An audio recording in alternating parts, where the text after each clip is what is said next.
All right. Well, good morning and welcome to everyone who is listening to to today's lesson out of A Course in Miracles, and we are on day 24, lesson 24. We're just moving right along, and we take this next step up the ladder uh, of awareness and consciousness, taking one step at a time. Eventually, the ladder is going to disappear, and we will feel as though we're suspended in midair. So continue on the journey. Don't quit now. We're just getting to the nitty gritty. So stay with us. Very, very important lesson today. Workbook lesson 24. And I'm delighted to be your temporary guide through this lesson.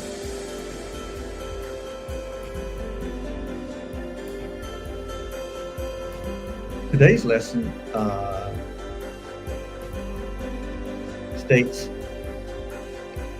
I do not perceive my own best interest. Wow. I do not perceive my own best interest.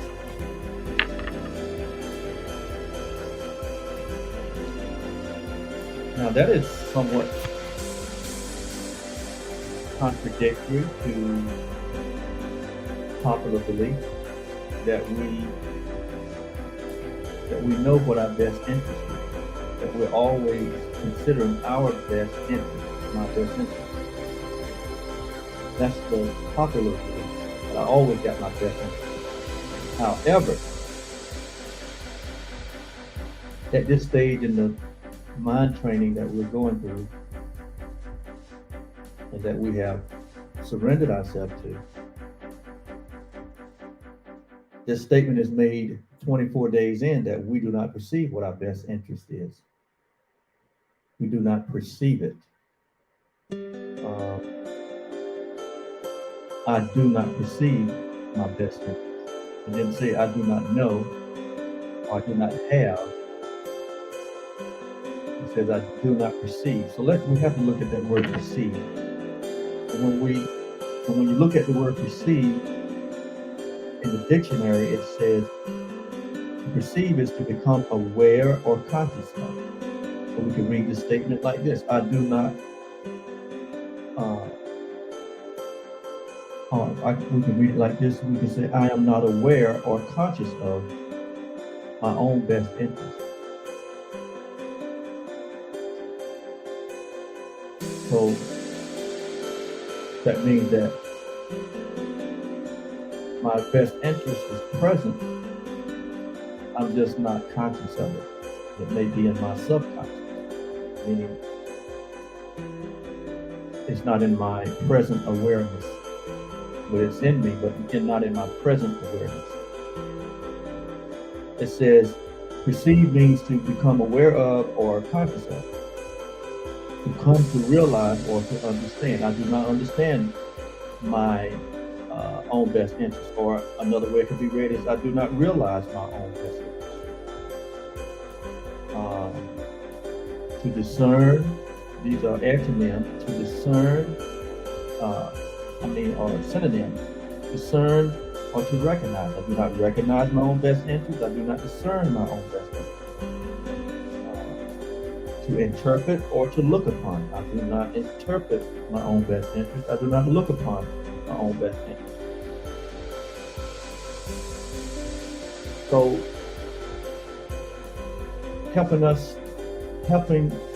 reading this idea for today using the definition for perceive helps us to understand what it's saying. That in my present awareness, I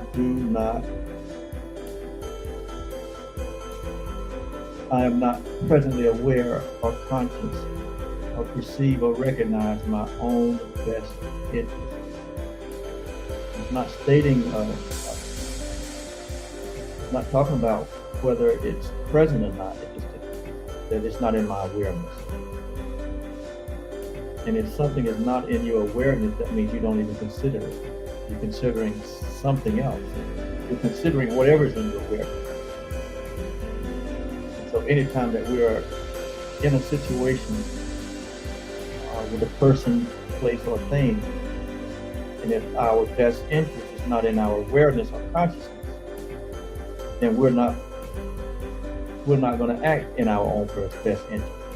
We're going to act in accordance to what is in our conscious awareness.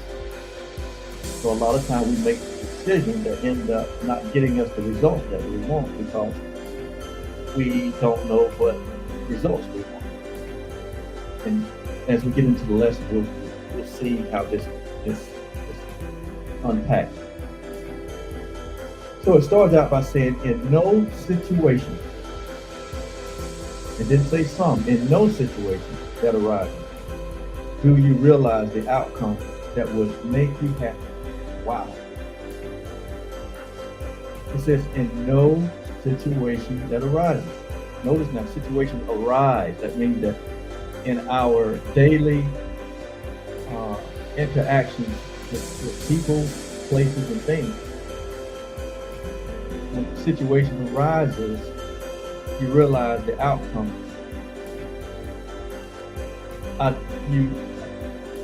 You realize the outcome that would make you happy.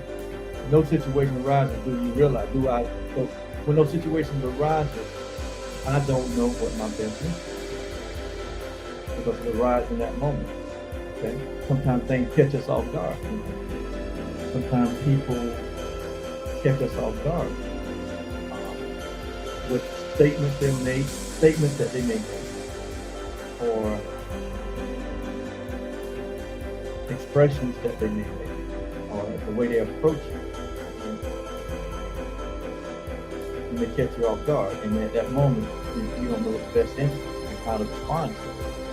Or a situation or circumstance arises, you get a phone call, and then in that moment, you're going to react to the phone call. And a lot of times we react not knowing what our best interest is, not knowing what the outcome we would desire. It says, so we don't know what would make us happy, what outcome. Therefore, you have no guide to appropriate your action. So if we don't know what outcome we want, how can we be guided to the outcome that is in our best interest? Okay. And when we look at that word best interest, again, going back to the definition that is in Webster, it says interest, it is the looking for a particular result. We don't know what's in our best, we don't know what the best result is for us. Okay? We're not aware of the best result in the moment when things arise. We don't know where our attention or our energy should be directed in that moment when something arises. Because interest has to do with where you focus your attention, where you send your energy. Are we sending our energy and focusing our attention in a place that will bring us the results that we want? Do we know what the results that we want? We have to always start with what do I want, or what would I love? What question? You guys heard me say this, have heard me say this many times, that the most empowering question, or the question that has the greatest vibration, is what question? Not the why or the who or the how, but what? What questions are more empowering than what or why? What would I love? What would I love the outcome to be? What are the results that I want? So before we want to send our energy and our attention into something, we want to know what is the result that we want. So that's putting the horse out front and then the cart behind it, so that the horse can pull the cart. You definitely don't want to put the cart out front by taking action before we know what results is, and then putting the horse behind it. That's a lot of the that's a lot of the way that is the way that we operate when we don't give any thought to the situation that arrives, and then we just go off with actions and words, and based on the thoughts that's in our mind. In many cases, according to the untrained mind, these thoughts are preoccupied, predetermined by prior past associations. So now we're operating with past information that is not present to the moment that has arisen, and so we're going to repeat the same pattern, the same response pattern. We're going to think the same way, we're going to speak the same way, we're going to act the same way. And if we're thinking and speaking and acting the same way that we were 10 years ago, 20 years ago, 30 years ago, 40 years ago, for some of us, 50 years ago, some of us been acting the same way for 50 years. Come on now, be honest here. So if all we're going to do is repeat the old paradigm or the old pattern, then there is no growth. We have not grown. We have not expanded. We're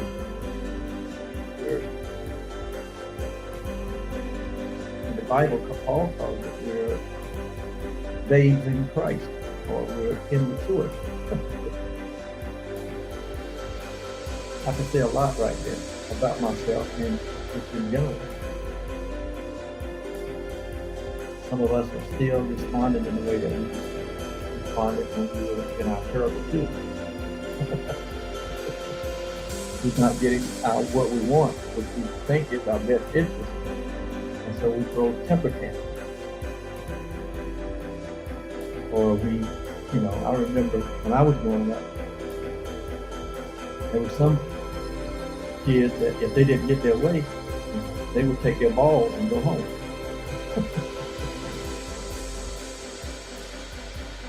The situation arose, they thought it was in their best interest to take their ball and go home. And then that became a pattern or a paradigm in the way that they dealt with life, situations, circumstances, and people as they grew up, from being 2 to 4 to 10, 18, 20, 30, 40, 50, 60, 70. You could be 70 years old and still picking up your ball and going home if you can't have your way. That's some people's natural response. But is that in their best interest? Is that in that moment, are they aware or conscious that they're sitting and focusing their energy in that manner, and that it doesn't serve an outcome that they really want? That's just an example that, I know it's common to all of us.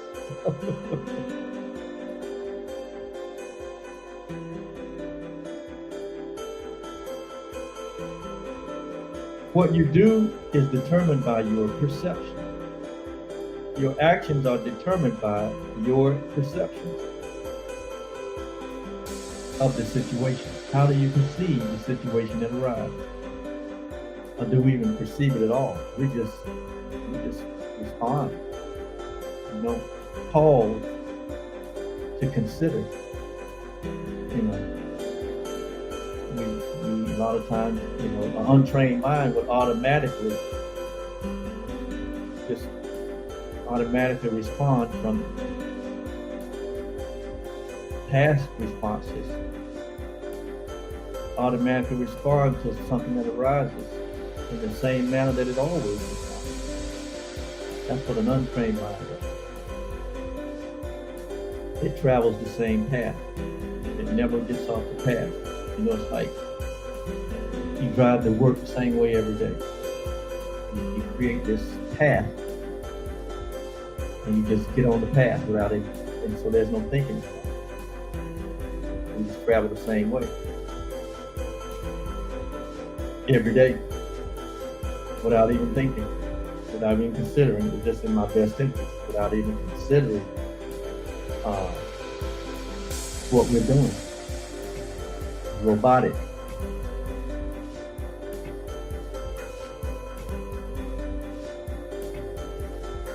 It says, what you do is determined by your perception of the situation, and that perception is wrong.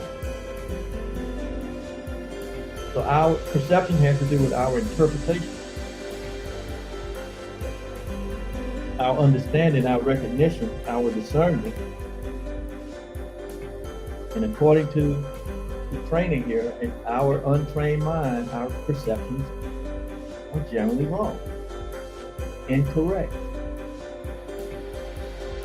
not in our best interest. Wow.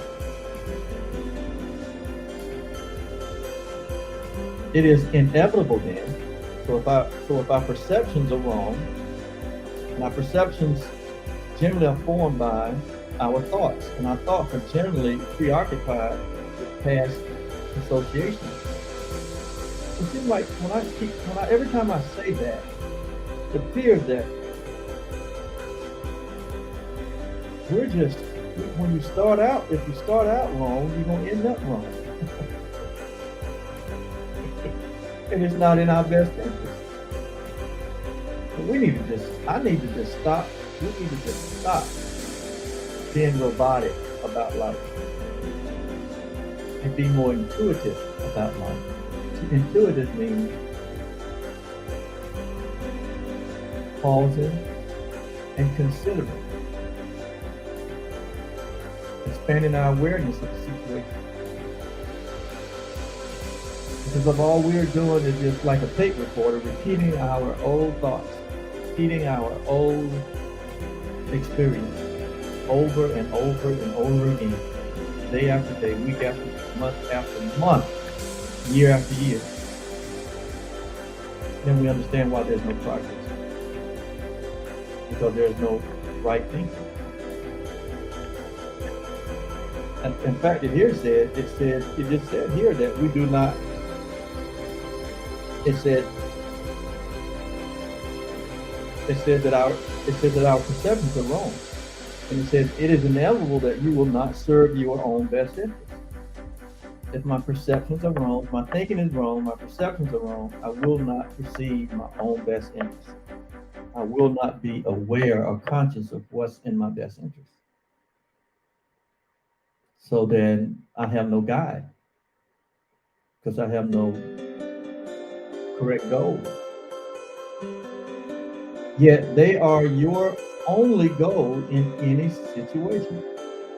My best interests are my only goal in any situation, which is correctly perceived. When correctly perceived, my best interest is my goal. Because my best interest is also your best interest. It's not a selfish concept or idea. Because my best interest is your best interest. Because when I realize that when I perceive you as one with me, and I understand that what I do for you, I'm doing for myself, because we all share the same mind, right? Remember, we share the same mind, we share the same life, we share the same being, we all are one shared being.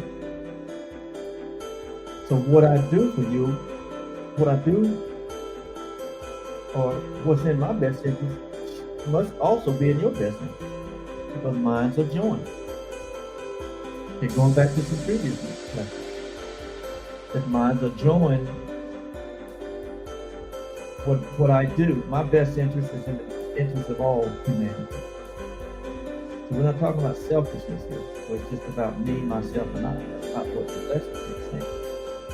It's saying when we understand the oneness that we are, then we understand there's only really one interest, and that's our interest.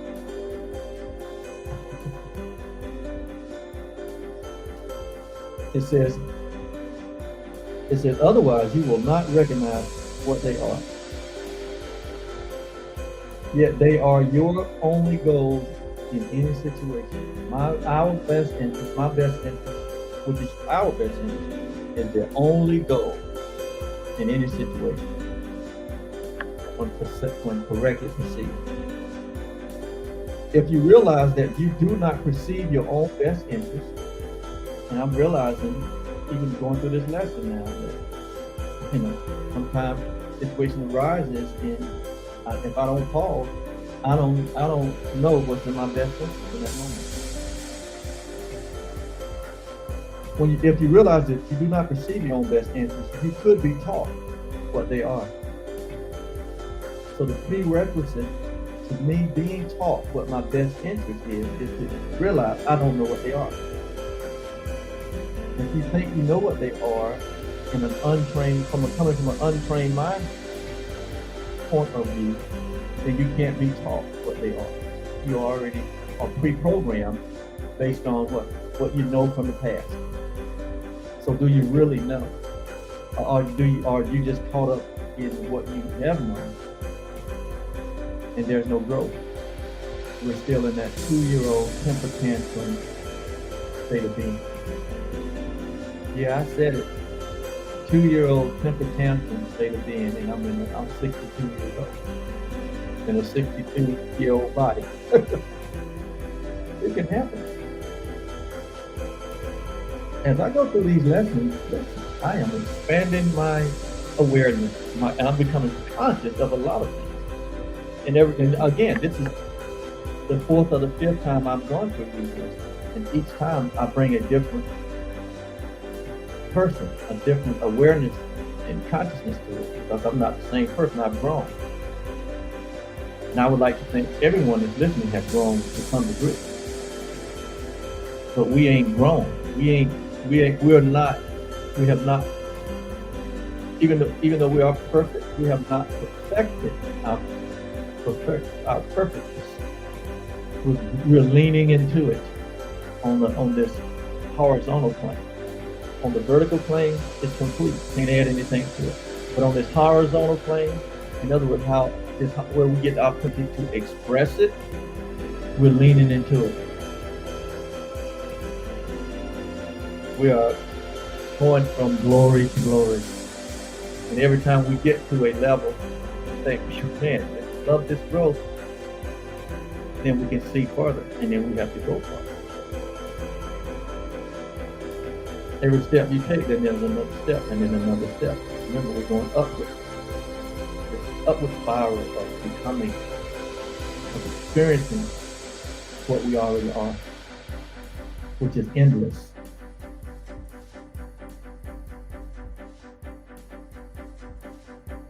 So it's about growth. Our best interest is about expansion and growth. Becoming the best interest, because your best interest is your best expression. It results in your best expression in life as a human experience. But in your beingness, you are divine. A human being divine. A human being divine. Or divine being human.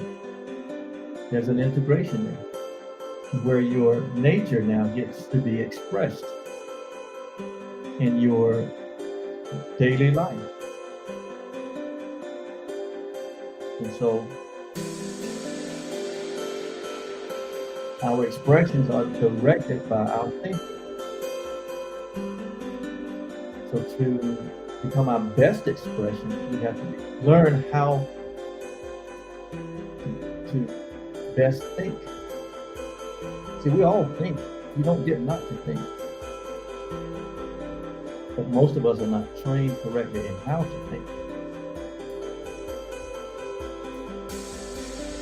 We're thinking, but we're not trained in how to think. See, because to be trained in how to think, that's your best interest. That's my best interest.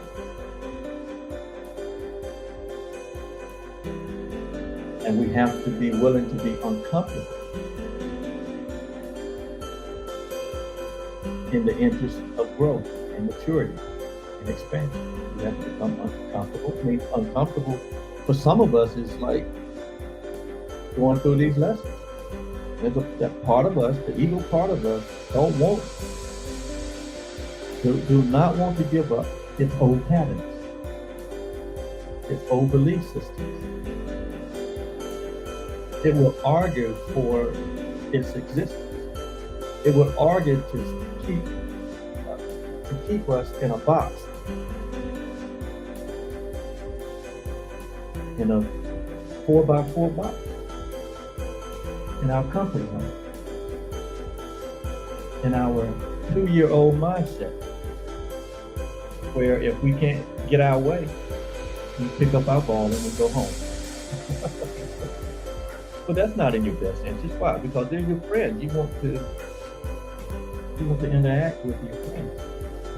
You want to maintain your friends. You want to show yourself friends. You want to stay on this adventurous excursion that you're on. But if you pick your ball up and go home, you participate in division and separation. And now that develops into not having the skill sets to deal with people, not having the skill set when you become an adult to deal with situations that arise. Because you can continue to practice picking up your ball and going, oh, I quit. It's not what I thought it was going to be. It's not the way that I chose for it to be. So I'm going to quit. I mean, that's the culture in this that we live in. And that's why if you look at relationships, they don't last. Or they last for a point, and then at some point, people lose sight of what's in their best interest, and they go separate ways. And there's nothing wrong with that. But in going a separate way and getting your way doesn't result in your happiness. If it doesn't result in your happiness, then you have to go back and examine what are my goals? Because learning will never, ever, the demand for learning will never, ever leave you. Because it's in your nature to learn, to grow, to expand, to be that better expression. Life is trying to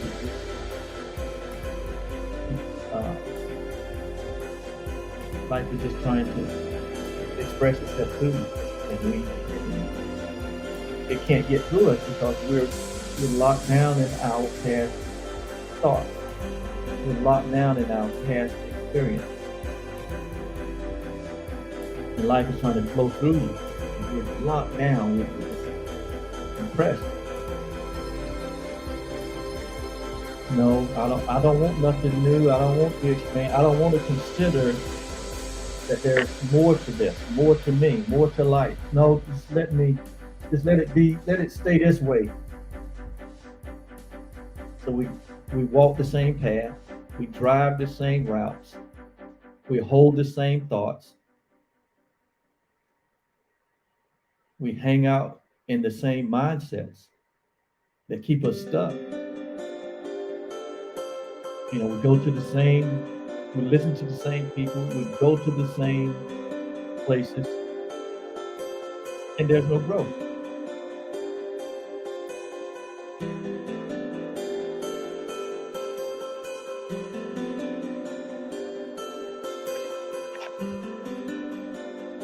I mean, if we're not open to life, we're open to death. What is death? No growth. Death is stillness, never to move again. I mean,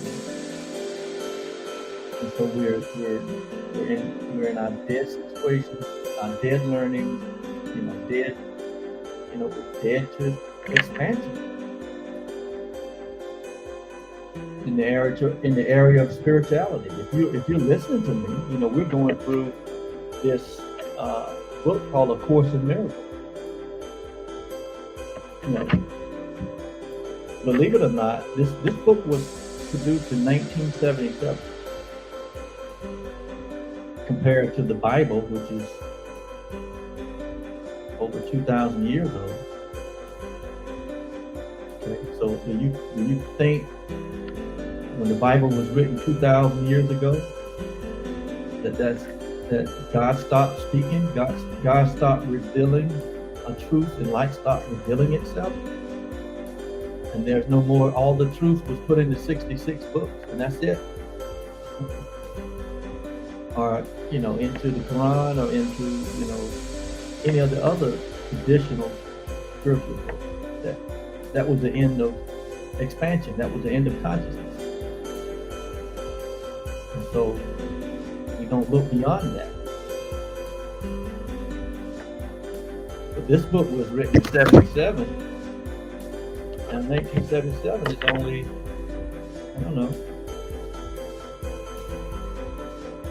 40, 50 years ago.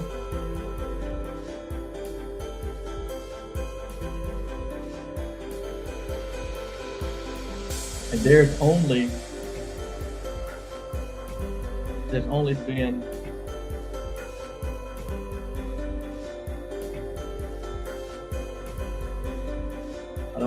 I don't know the number, 15, 20, 30 million, 40 million of these books sold.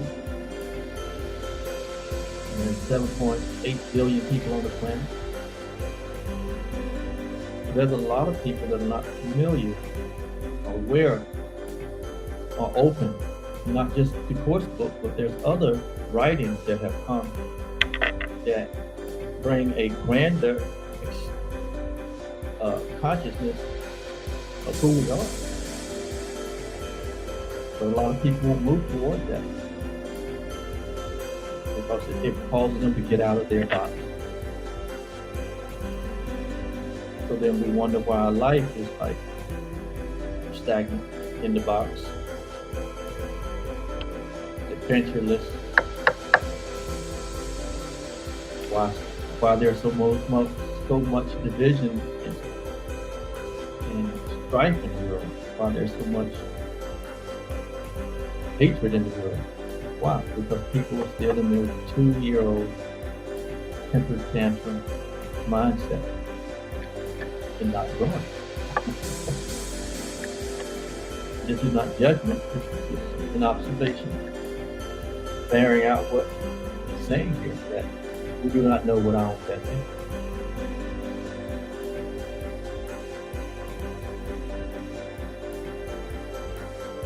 If you realize that you do not perceive your own best interests, you could be taught what they are. But in the presence of your conviction that you do know what they are, you cannot learn. If we think we know them, we cannot learn. The idea for today is a step towards opening your mind so that learning can begin. So growth can begin, so expansion can begin. The exercises for today require much more honesty than you are accustomed to using. That's why I love this training, because it requires us to go beyond what we're used to. It's saying today's lesson will require you to be more honest than we're used to. I guess the implication is a lot of times we're not honest with ourselves. A few subjects honestly and carefully considered in each of the 5. So today we're going to have 5 practice periods, which should be undertaken today, will be more helpful than a more cursory examination of a large number. So we're just going to examine 5 subjects today. We're not going to do 10 or 20, just 5. We're going to have 5 sessions, consider 5 situations in our life. And we're going to use 2 minutes because 2 minutes are suggested for each of the mind searching period with the exercises involved. The practice period should begin by repeating today's idea. So we repeat today's idea. I do not perceive my own best interest, followed by searching our minds with our eyes closed. So today's search, today's practice is going to be with our eyes closed. Okay, Siri is trying to get in on our conversation. Good night, Siri. Bye-bye. Thank you. Thank you. Thank you, Siri. We'll see you tomorrow.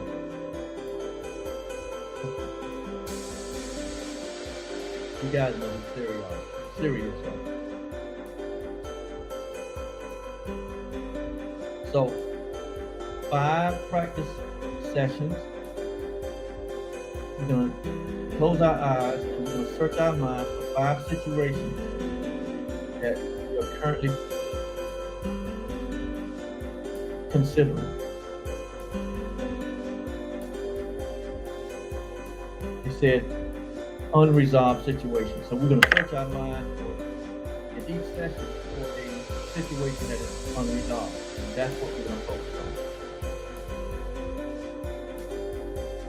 So you got to be honest with yourself. What there, we all got things that are unresolved in our life. We all got situations that are unresolved. All of us. Nobody's exempt. In other words, it's unresolved because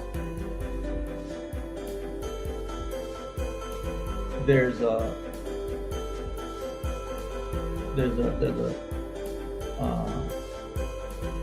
when we think about it, or think about them, there's an irritation that comes up. We get a little irritated. Some situations cause anger when we think about it. Some people cause us to get angry. So that's what the measure of something being unresolved. Who can't walk down the street of your mind if you stay? Because you don't have anything good to say. You don't perceive them in a good light. That's an unresolved issue. What situation that has happened or is presently happening, that when you think about it, it causes an irritation, or it causes you to be angry. It might bring on rage. There's different levels of emotions, but they're all the same. There's different emotions, but they're all the same. There's different situations, but they're all the same. They're different people, but they're all the same.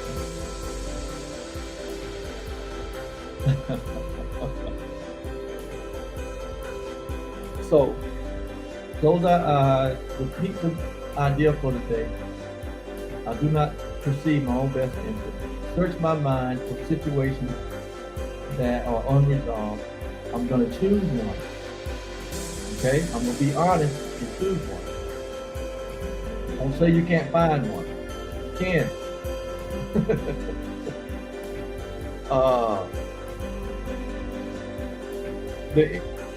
The emphasis should be on uncovering the outcome you want.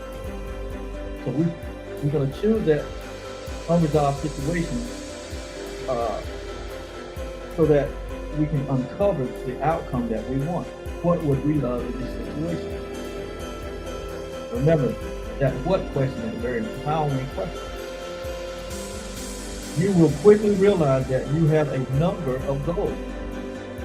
Your outcome will be multiple outcomes. You have a number of goals in mind as part of your desired outcome. And also that these goals are on different levels. And they often conflict.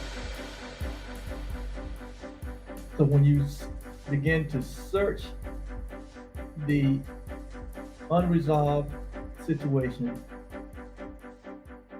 and then you begin to consider your goal in each one of those situations. What is your goal? What would you love? You realize that there are multiple goals on multiple levels, and even those multiple goals can be conflicting at times. They conflict with one another.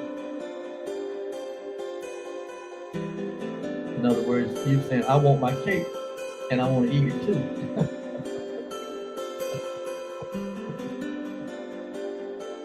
What would you love? What would you love to be? What would you love to give? What would you love to express? What would you love to do? What would you love to create? What would you love to beautify? What would you love to maintain? What would you love to let go of? You have to ask yourself these questions. What would I love? You cannot hit a goal you do not have. You can't hit a target you cannot see. So we have to pause and ask ourselves in that moment, what would I love in this situation? Otherwise, the situation will end up with someone picking up their balls and going home and promoting separation. The situation remains unresolved. And we have not grown. And then when the next situation arises, guess what? We're going to repeat the same pattern. Because remember, we go down the same path, take the same route,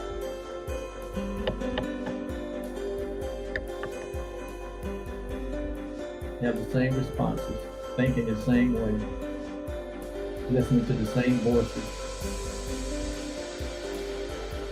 We're in that 4x4 box, and we're not happy.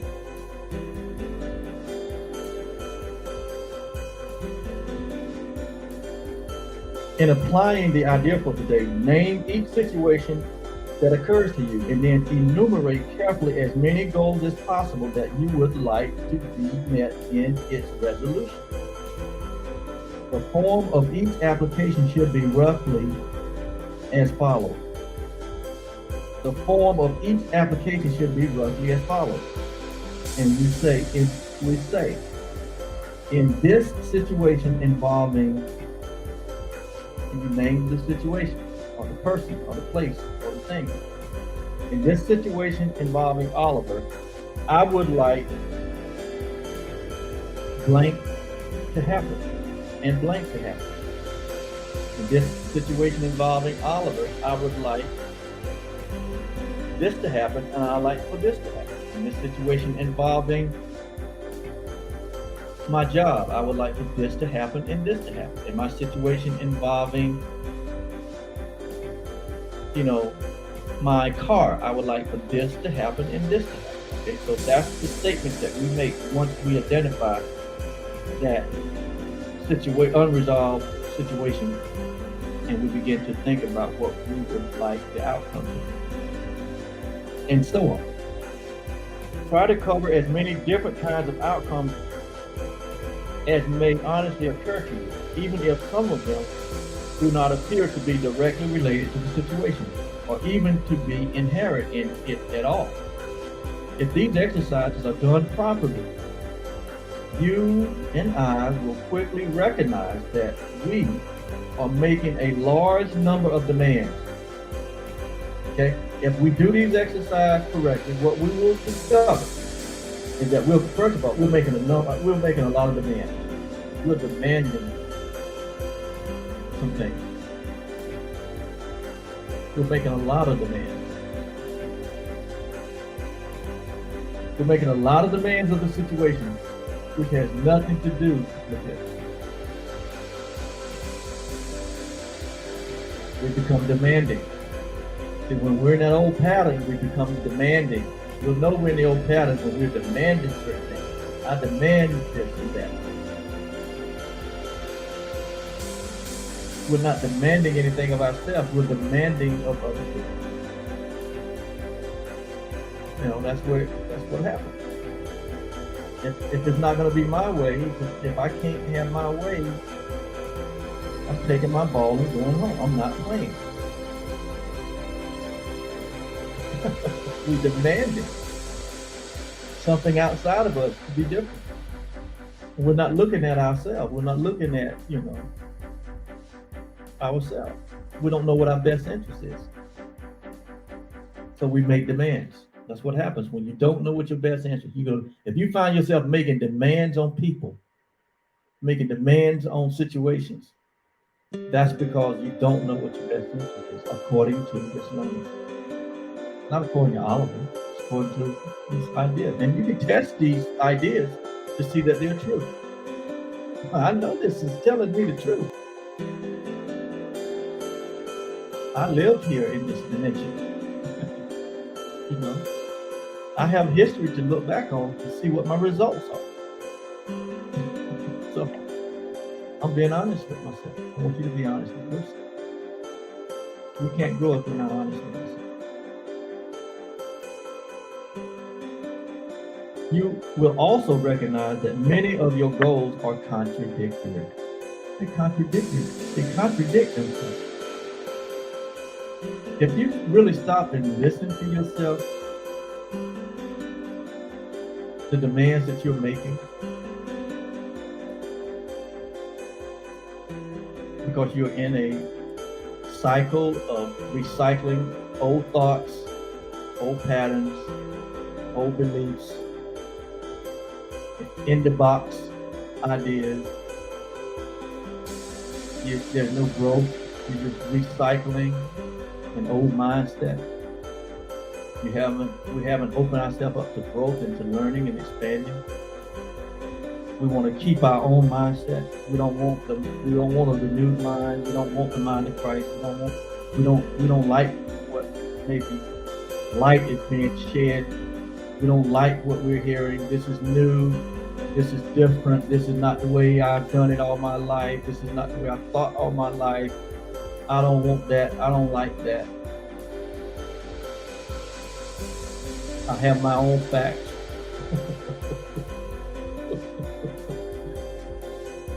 There's no learning occurring. We are stuck. We are stuck in what the Course calls, we're stuck in our nothingness. We're stuck in our hallucinations. We're stuck, in all these psychological sufferings.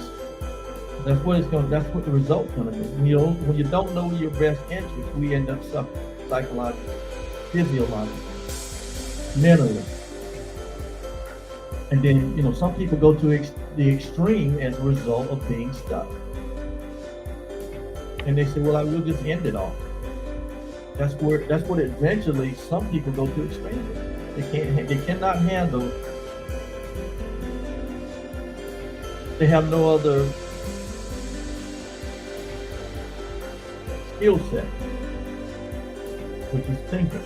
The skill set. Thinking correctly is a skill set. They don't have the skill set to deal with the anxiety that is caused by the lack of conscious awareness or lack of growth.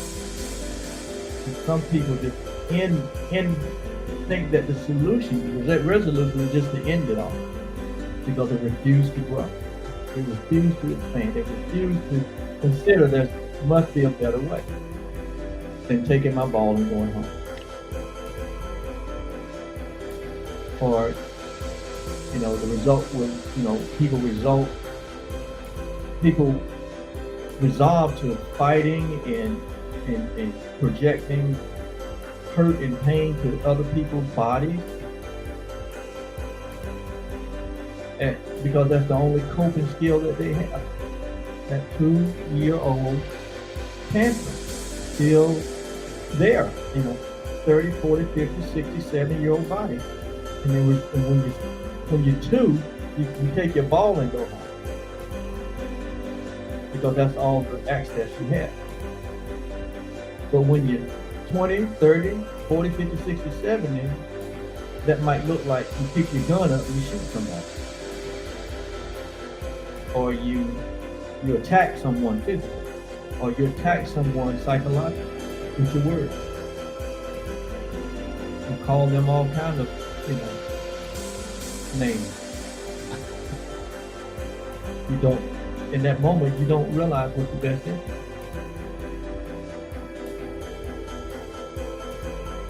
We say all kind of foolish things in those moments because we don't know what our best is. So we resort to hurt and pain because we're hurting and we're in pain. Because repeating the same idea that is illusory. Illusory meaning what? It's a past paradigm, a past pattern that doesn't even exist. And we're operating on that level.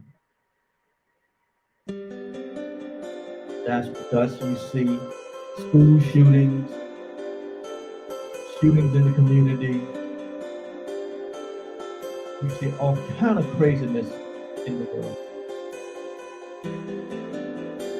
But when you see that or when you hear that, what are you seeing and hearing that with? From what perspective are you seeing and hearing that with? Are you judging the people? Are you condemning the people, the victim and the victimizers? The victim in every situation, there's a victim and also there's a victimizer. So there's two people here. But in most cases, all we see is the victim, and we condemn the victimizer.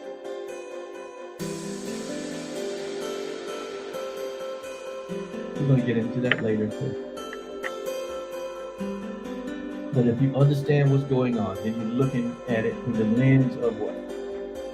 True perception, what is real. And you realize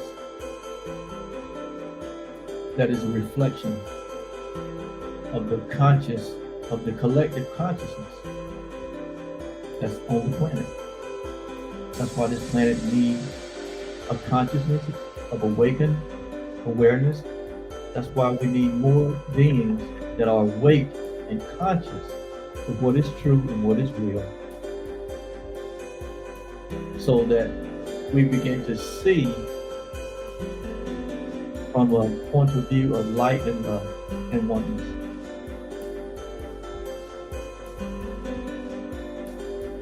And we override the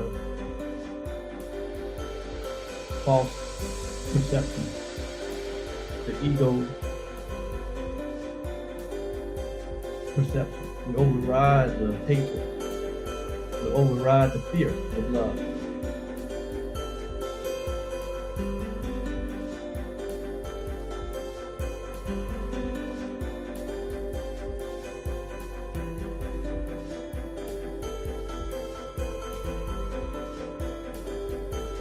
So if these exercises are done properly, you will quickly recognize that you are making a large number of demands. Number one, situations which have nothing to do with it. You will also recognize that many of your goals are contradictory because it breeds confusion.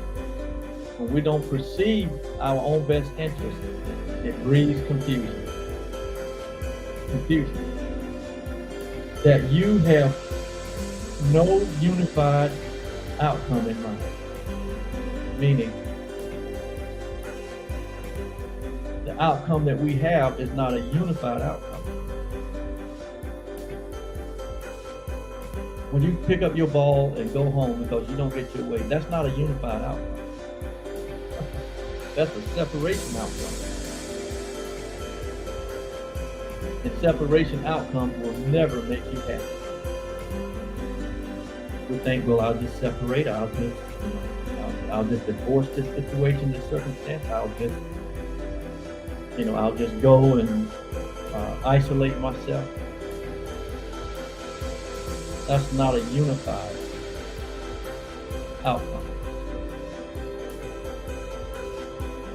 That will end in sickness. Separation always ends in sickness. And sickness comes in many forms. No, our nature is not to separate. Our nature is to unify. To join with one another, to love one another. Some of us come to the conclusion, well, hey, look, I'll just take my ball and run. I'll just go and be me. Okay. Not gonna make you happy. It's not. We already know that. We've already tried that 1,000 times. that does not lead to happiness. Or it does not lead to the awareness that we are happy.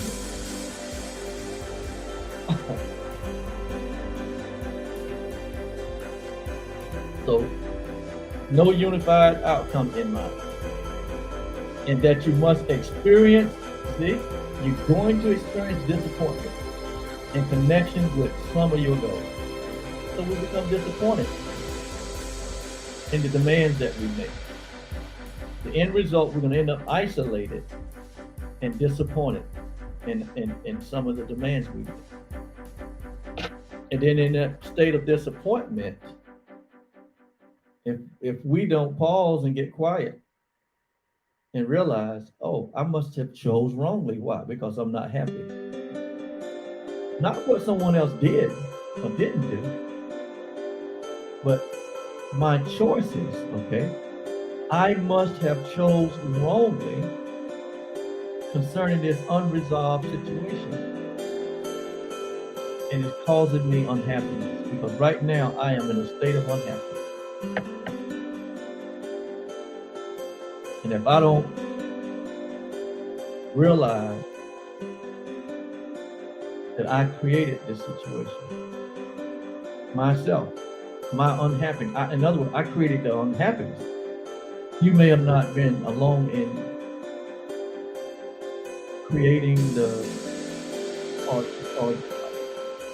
not necessarily creating the unresolved situation. You may have not been alone in choosing the outcome.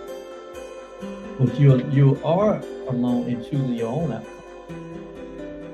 Because if the goal is happiness, if the goal is peace, if the goal is joy, and I'm in a situation where I don't understand my best interest, and I end up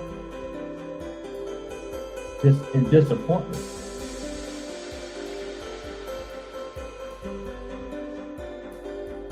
How the situation turns out, still unresolved. If I end up disappointed,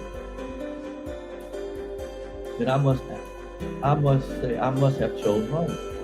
Because when you choose that which is real, you won't end up in disappointment. When you choose that which is unreal, you will end up in disappointment. Because unreality or non-reality is the same as disappointment.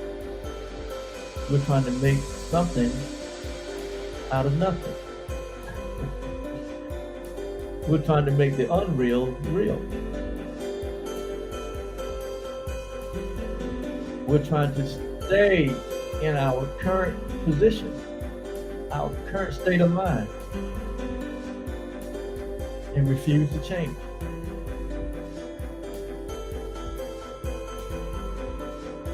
Refuse to be open to consider.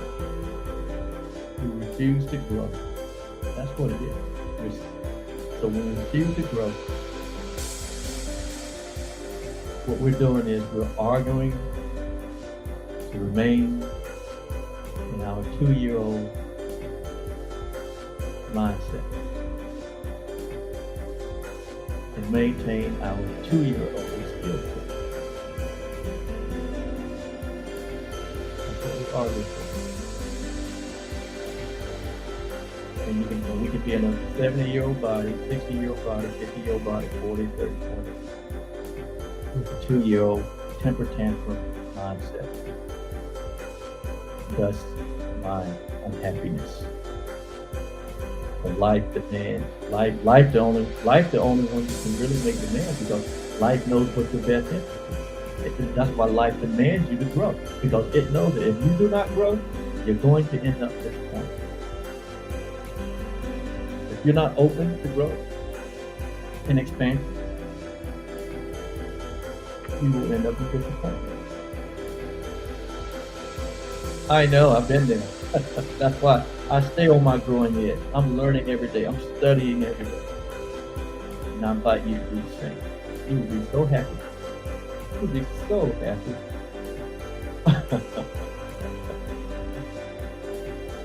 So, after covering the list of as many hoped-for goals as possible for each unresolved situation that crosses your mind, say to yourself, man, I don't perceive my own best interest. This thing ended up in my disappointment. So I got to go back to the beginning of the process and start over. And there's nothing wrong. You can choose again. That's the good news. You can choose again and again and again. Why? Because there's something else going to arise in your life later on today, tomorrow, next week, next month, next week.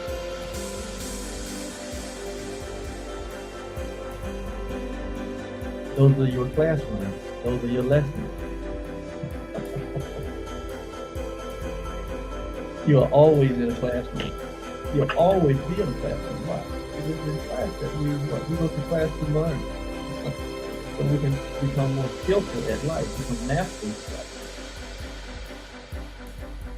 So you can't escape learning.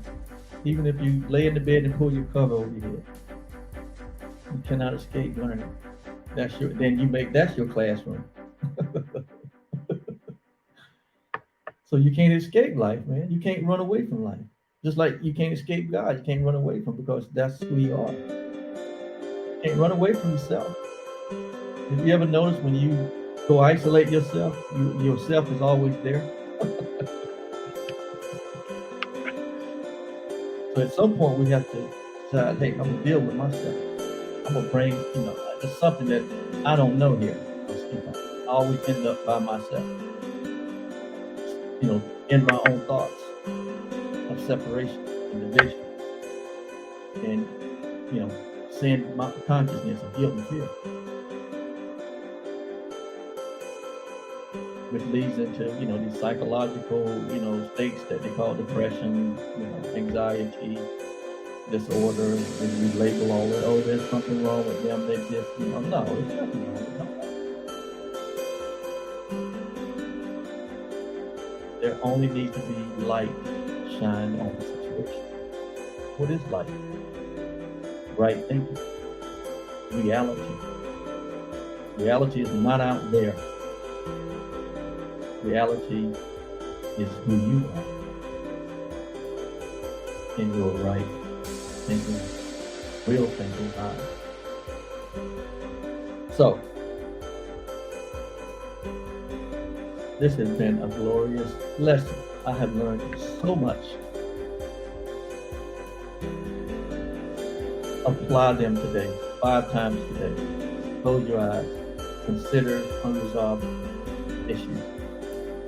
Contemplate what you would love in those situations.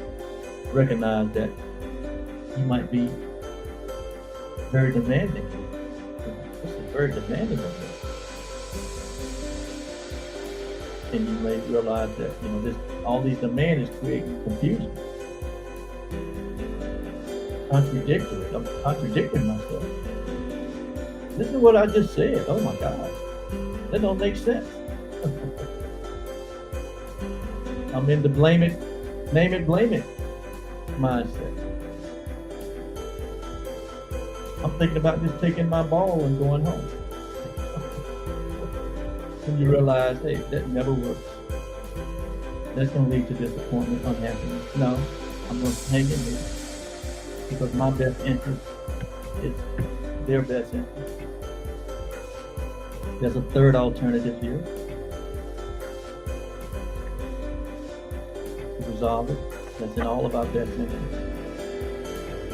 But in order to get to the third alternative, you have to leave the past thinking. Third alternatives are not found in past thinking. Third alternatives are found in being open to the possibility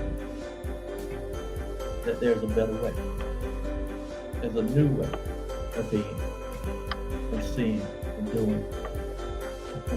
Scary. This has been an extraordinary lesson. And it gives me an extraordinary pleasure to be the vessel for this to come forth. The world needs this.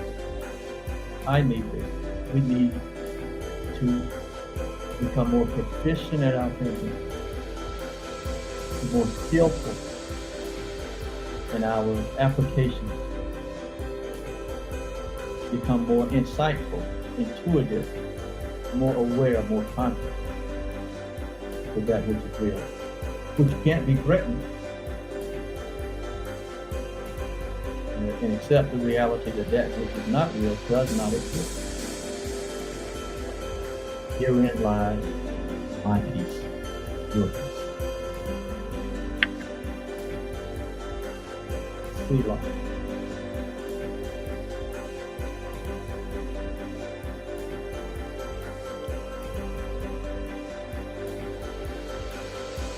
Until next time, Selah.